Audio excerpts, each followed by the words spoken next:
What up, YouTube? DJ Kryptonite here, talking boxing, combat sports, and the like. You know how we do it.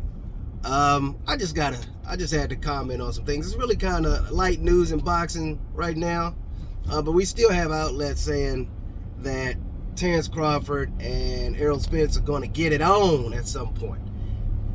I agree with that. I think at some point they'll get it on, but I think Terence tweeted something that was kind of cryptic tweet about you either on one side or the other side. You can't be on both sides on this one or something he tweeted. That doesn't mean anything. What does that actually mean? He has these cryptic tweets that actually mean absolutely nothing. What does that mean? He didn't specifically state anything about a fight or a fighter.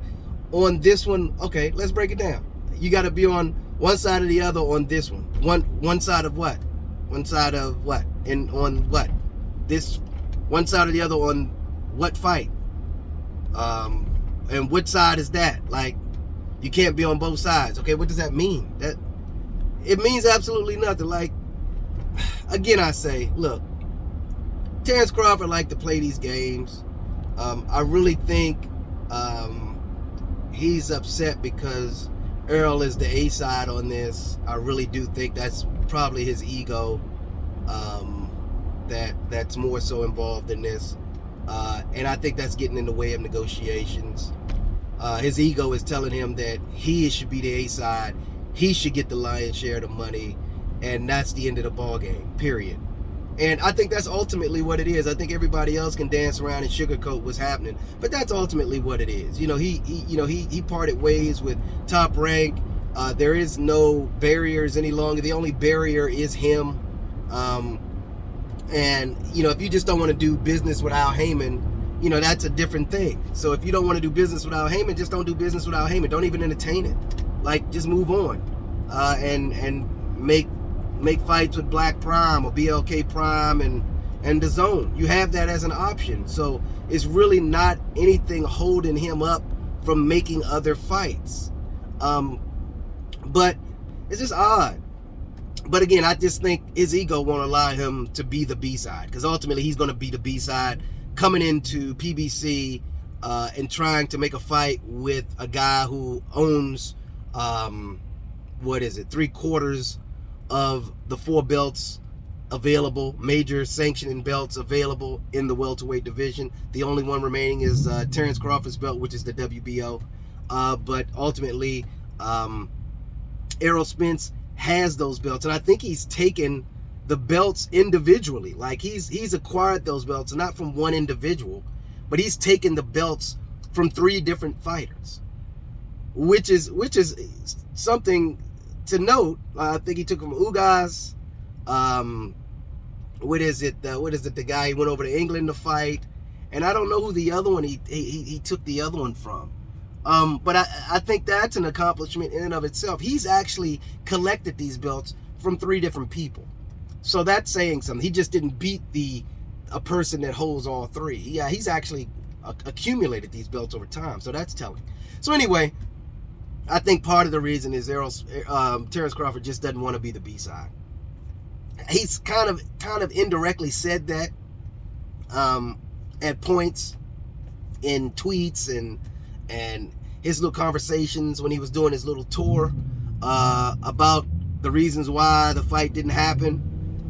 So he actually alluded to that, but it's just sad. I think he thinks he's, and it's good to know your worth, but sometimes you have a false sense of what you're worth, and ultimately, sometimes you got to prove your worth to people.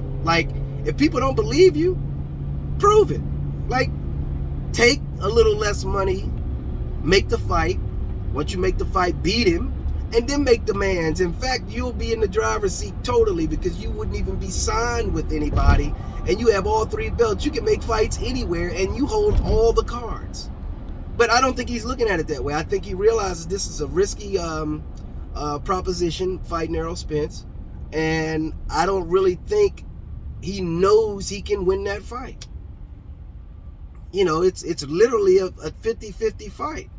So I think that's where he is, and he just doesn't feel comfortable relinquishing that A-side thing.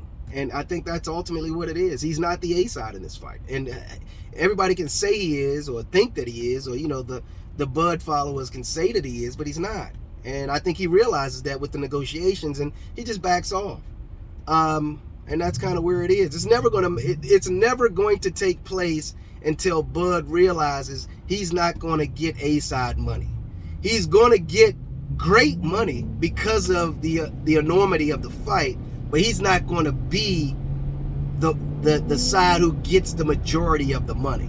And I just think he's not comfortable with that, because he's been pound for pound, and, you know, ESPN's rankings kind of, you know, hyped him up to be the best in the game and that sort of thing. Is he? I don't know. I don't know. I really can't say that now, because there's a guy looming that potentially is better, at least at welterweight. So anyway, I'd like to know your thoughts on it. Let me know your comments and all that. Happy Thursday. Hope everybody's enjoying their week. It's pre-Friday, so to speak, so hopefully you guys are ready for the weekend. It's coming up pretty quick. So anyway, like, subscribe, comment, all of that jazz, and we'll be talking soon. DJ Kryptonite out. Deuces.